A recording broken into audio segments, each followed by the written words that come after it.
Bismillahirrahmanirrahim. Assalamualaikum warahmatullahi wabarakatuh. Saya Dr. Muhammad Ihsan Mustari, Kepala Dinas Kesehatan Provinsi Sulawesi Selatan, menyampaikan baru saja saya menerima hasil pemeriksaan PCR kontrol kepada saya dan hasil tersebut adalah negatif. Dengan demikian, mulai hari ini saya dinyatakan sembuh. Pertama, kami sampaikan kepada tukang cukur saya sudah sembuh, Mas.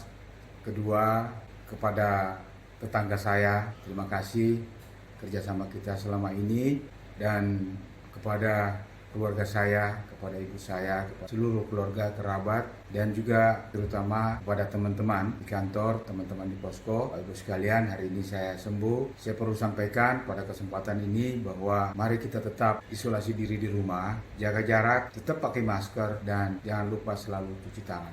Demikian penyampaian kami. Billahi taufiq wal hidayah. Assalamualaikum warahmatullahi wabarakatuh.